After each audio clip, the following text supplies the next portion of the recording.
Hey, what's up guys? Welcome back once again। 22 साल और $2 trillion और लगभग 4 लोग, ये किसी देश की आबादी या फिर इकोनॉमी नहीं, बल्कि ये दुनिया का सबसे अमीर देश अमेरिका द्वारा खर्च करे गए पैसे हैं जो उसने देश के ऊपर खर्च किए, जो उसका कभी हुआ ही नहीं। हालांकि कोशिश तो बहुत की, लेकिन पुश्तैनों ने हर बार उसे धूल चटा दी। तो बात हो रही है ग्रेवयार्ड ऑफ एम्पायर यानी कि अफगानिस्तान की, जिसके बीच मौजूद एक सिपाही की आंखों देखिए आपके सामने हम लेकर आए। एंड्रयू आज बहुत खुश है क्योंकि उसका बचपन का सपना था जो आज पूरा हो चुका है। नौजवानों की तरह उसका भी सपना था वो अपने देश की रक्षा करे, उसकी सेना में भर्ती हो, जो कि आज वो हो गया। इसीलिए हर समय बस वो उसी की तैयारी में लगा रहता है, जिसे देखने पर उसके पिता ने उससे कहा, बेटा अब तुम्हारे ऊपर सिर्फ तुम्हें अपनी नहीं बल्कि पूरे देश की जिम्मेदारी है, तो इसे नौकरी की तरह नहीं बल्कि जिम्मेदारी की तरह करना। हो सके तो कभी किसी बेगुनाह को सजा मत देना।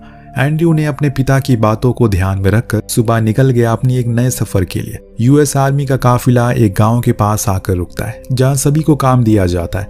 आज उन्हें पूरे गांव वालों की तलाशी लेनी है, कहीं उन्होंने अपने बास को छुपा कर तो नहीं रखा, और इसीलिए सब अपने अपने काम में लग जाते हैं। तभी अचानक से इनके ऊपर आतंकवादियों का हमला हो जाता है, जिसमें इनका सार्जेंट बुरी तरह घायल हो जाता है। इसके चलते ये सभी फौरन अपने बेस पर लौट आए। सभी के चेहरे बयान कर रहे हैं इस हादसे से वो काफी मायूस थे। इतने में वहां पर एंट्री होती है एक नए सार्जेंट की, जिसका नाम निक। वो पिछले वाले से एकदम पलट था। अगर वो मोम की तरह नरम था तो ये पत्थर की तरह कठोर है। आते ही उसने सभी को लाइन में खड़ा कर दिया, अपने तौर तरीके समझाने लगा। उसे किन 3 चीजों से सख्त नफरत है। पहली चीज, अगर कोई भी लेट उठा तो वो अगले दिन से यहाँ नहीं रहेगा। दूसरी चीज, उन्हें जो भी ऑर्डर मिलेंगे वो हर हाल में पूरे करने होंगे, फिर चाहे उन्हें खुद की जान की कुर्बानी क्यों न देनी पड़े, क्योंकि देश से बड़ी कोई चीज नहीं है। आखिर और सबसे अहम चीज, दिल से नहीं बल्कि दिमाग से सोचना है, क्योंकि पिछले 12 महीनों में हमने 43 जवानों की जान खो दी है और अब मैं और लोगों का बलिदान सहन नहीं कर सकता। तो सब तैयार हैं, सब ने हामी भरी। फिर इन्हें अगले मिशन के बारे में बताया गया, कैसे इन लोगों को हर गांव हर कस्बे में जाकर लोगों की उनके घरों की तलाशी लेनी है। कहीं उन्होंने किसी तरह का असला बारूद तो नहीं छुपा रखा। और ध्यान रहे कि यह अफगानिस्तान है, यहाँ पर हर घाटी में तुम्हें लाखों आतंकवादी मिलेंगे और उन्हें भी खत्म करना है। मिशन को पूरा समझने के बाद ये सभी पूरा करने के लिए निकल पड़े। इसी बीच उन्हें कुछ अफगानी लोग मिले जिन्हें सार्जेंट ने रोक लिया और अपने लोगों से कहा कि तुम्हें जैसे इनकी तलाशी लेनी है तुम ले सकते हो, क्योंकि ये बहुत ही शातिर लोग हैं। उन अफगानियों में कुछ छोटी बच्चियां भी थी जिन्हें सोल्जर सही ढंग से नहीं छूते। जो चीज देखने के बाद एंड्रयू सार्जेंट से कहता है, पहले जो सार्जेंट थे वो कभी ऐसे लोकल को परेशान नहीं करते थे, क्योंकि उनमें औरतों और बच्चों भी होते हैं, इसीलिए हमें इन्हें जाने देना चाहिए। लेकिन सार्जेंट का तरीका अलग है। उसका कहना था कि उसे सिर्फ नतीजे से मतलब है, फिर चाहे वो किसी भी तरह आए, और अब तुम इसकी आदत डाल लो।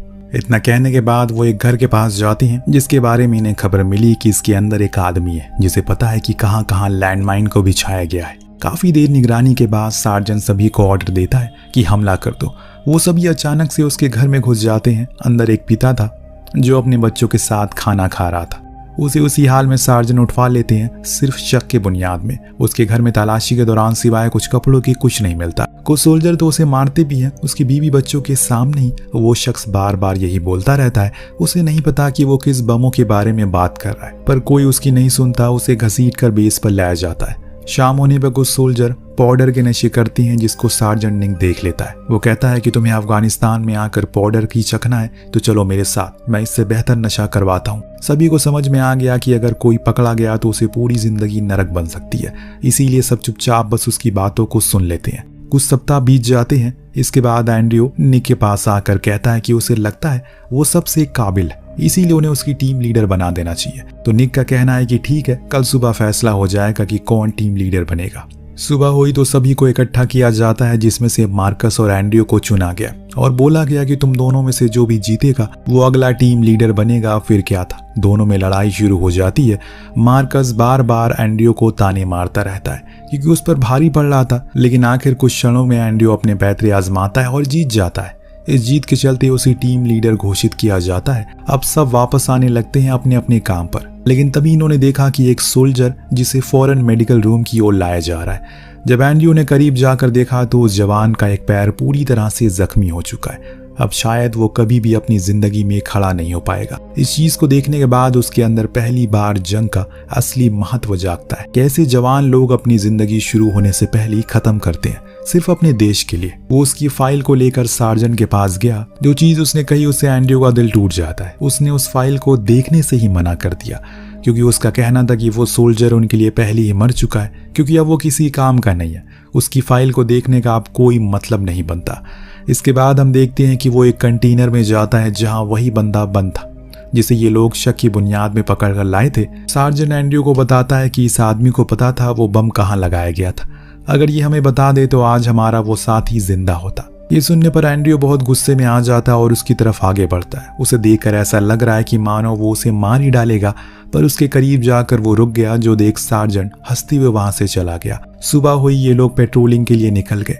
आज इन्हें कुछ घरों और जगहों की तलाशी लेनी है, पर सार्जेंट एंड्रयू को नहीं ले जा सकता, बल्कि उसे ट्रक के पास ही खड़ा रहने का ऑर्डर देता है जो उसे फॉलो करना पड़ा। गांव में जाते ही इन्होंने एक बूढ़े शख्स को गोली मार दी क्योंकि उसके हाथ में इन्हें ग्रेनेड मिला था। जब इस गोली की आवाज एंड्रयू ने सुनी तो वो फौरन भागते हुए गया तो देखा कि सार्जेंट रिकॉन शाबाशी दे रहे हैं और वहीं पास में उस शख्स की लाश पड़ी है जिसके पास उसकी बीवी और बच्चे हैं। सब बहुत खुश थे सिवाय उस बूढ़े शख्स के परिवार की, क्योंकि अब वो बच्चे हमेशा के लिए अनाथ जो हो गए। अब जब एंड्रयू वापस कैंप पर लौटा तो उसे आज जो कुछ भी हुआ वो ठीक नहीं लगा, क्योंकि उसका ऐसा मानना था जिस शख्स को उन्होंने मारा आज सुबह वो निर्दोष था। अब इतनी सारे सोल्जर बंदूक लेकर उसके घर में घुस जाएंगे तो वो खुद के परिवार की सुरक्षा के लिए कुछ कदम तो उठाएगा ही, लेकिन ऐसा बाकियों को लगता है कि उसे अकेले ऐसे बैठ देख सर्जन भी समझ जाते हैं कि बात क्या है। उसने एंड्रयू से पूछा क्या वो उसके साथ वॉक पर चलेगा। उसे बात करते हुए उसने पूछा आज जो कुछ भी हुआ उसके बारे में वो क्या सोचता है।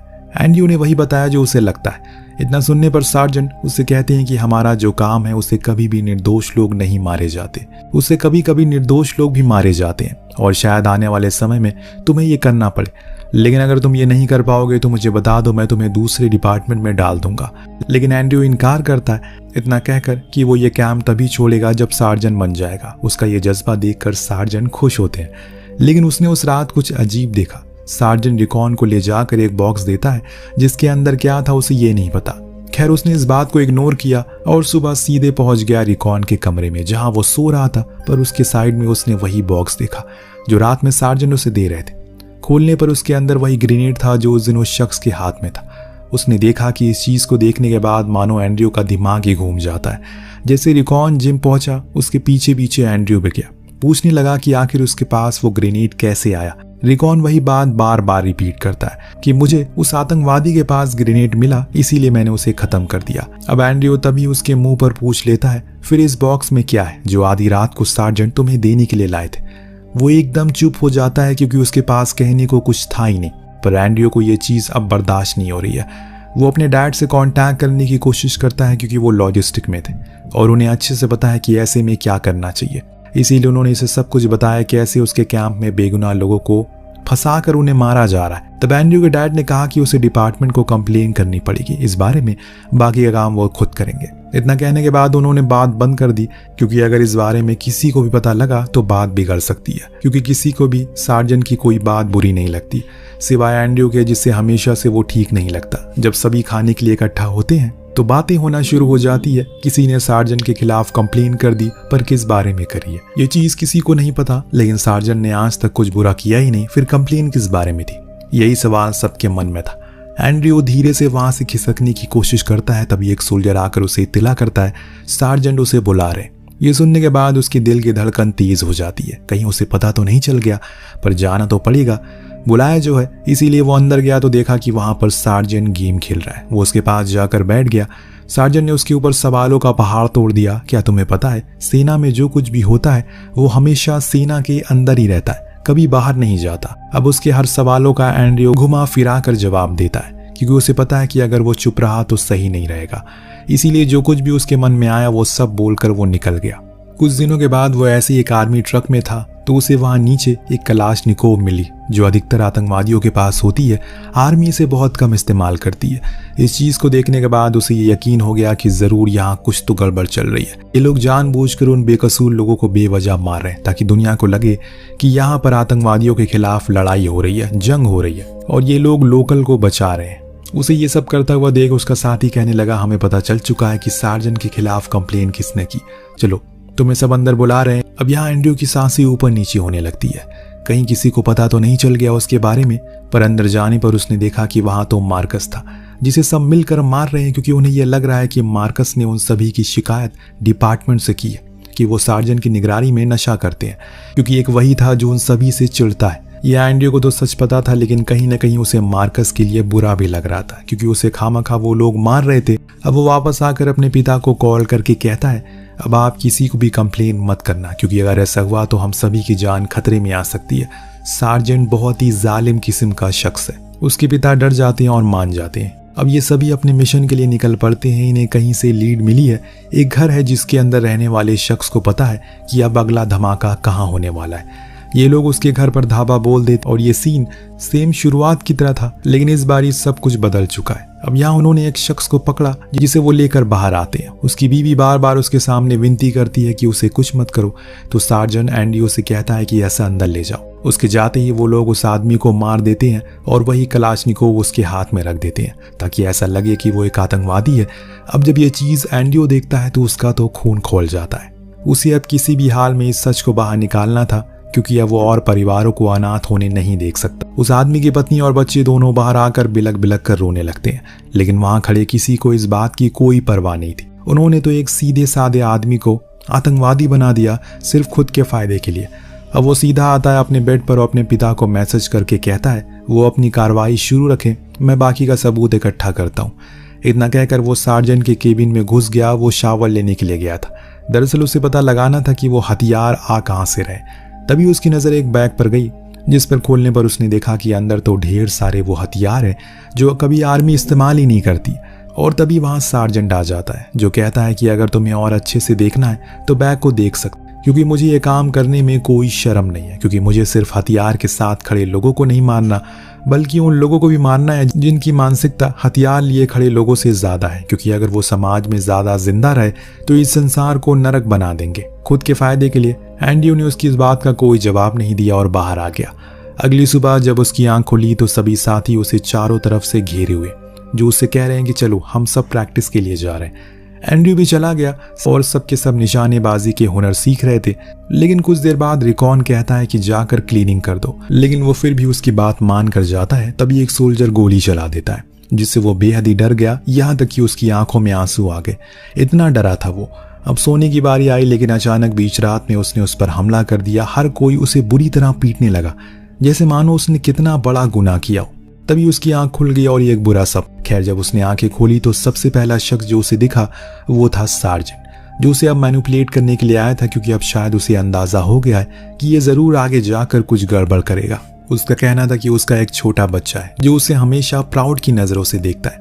अगर ये सारी बातें बाहर आई तो मेरी समाज में कोई इज्जत नहीं रह जाएगी, मेरे साथ तुम सबकी भी नौकरी और रेस्पेक्ट दोनों चली जाएगी। इसीलिए सब कुछ यहीं खत्म कर दो, अपने काम पर ध्यान दो। ऐसे कई और भी बातें वो कहता है, जिसे सुनने के बाद एंड्रयू परेशान हो गया। वो करे तो करे क्या। उसने अपने पिता को कॉल लगाया, उनसे पूछा क्या वो जो कुछ भी कर रहा है वो सही है, कहीं उसकी ये सब करने से किसी का घर न टूट जाए। वो फूट फूट कर रोने लगा तो उसके पिता ने उसे काफी बातें समझाई। तो ये लोग फिर से अपने अधूरे मिशन को पूरा करने के लिए भेजा जाता है। आज रिकॉन टीम लीडर था, जो एंड्रयू को जानबूझकर आगे आने को कहता है। तभी इन पर गोलियां चलने लगती है तो एंड्रयू एक घर में घुस जाता है, जहां उसे एक बूढ़ा शख्स बैठा मिलता, जिसे देखकर उसने माफी मांगी और बाहर आ गया। जब कुछ देर बीत गया तो उसने देखा कि रिकॉन और बागी के लोगों ने उस बूढ़े शख्स को बैठा हुआ है जमीन पर, क्योंकि वो अब उसे आतंकवादी घोषित करने वाले हैं। उन्होंने एंड्रयू से कहा कि वो उसे मारे, पर वो ऐसा नहीं कर पाता। इसीलिए रिकॉन जानबूझकर उसके सामने एक ग्रेनेड फेंक देता है, जिससे होता यह है कि एंड्रयू परेशान होकर गोली चला देता है, जिसमें उस बूढ़े शख्स की मौत हो गई। अब इस चीज से वो बहुत ही ज्यादा तंग आ चुका है, क्योंकि ऐसा उसने अपने हाथों से एक बेगुनाह को मार दिया है। ये बात उसे सोने नहीं देती, इसीलिए वो अपने कमरे में आता और खुद को गोली मारने की कोशिश करता है। तभी कुछ लोग आकर उसे पकड़ लेते हैं। दरअसल उसकी पूरी टीम को ट्रायल पर भेजा गया है, क्योंकि अब उन पर तहकीकात होगी इस केस को लेकर। डिपार्टमेंट ने सारी चीजों को देखने के बाद ये फैसला लिया है कि अब एंड्रयू अमेरिका जा रहा है। उसके साथ सार्जेंट भी है, जो उसे समझाता है कि वहां जाकर कुछ भी ऐसी वैसी बात मत करना। लेकिन वहां जाते ही एंड्रयू सब कुछ बता देता है, क्योंकि वो इस सच्चाई को अपने सीने पर रखकर मरना नहीं चाहता। आखिर में हमें बताया जाता है कि ये पूरी कहानी एक सच्ची घटना पर आधारित है, जो 2005 में घटित हुई थी, जिसमें पूरे स्टाफ को 3 साल की सजा हुई और जो स्टाफ सार्जेंट था उसे उम्र कैद की सजा हुई। जिसके साथ ये कहानी यहीं पर समाप्त होती है। आपको कहानी कैसी लगी हमें कमेंट करके जरूर बताएगा।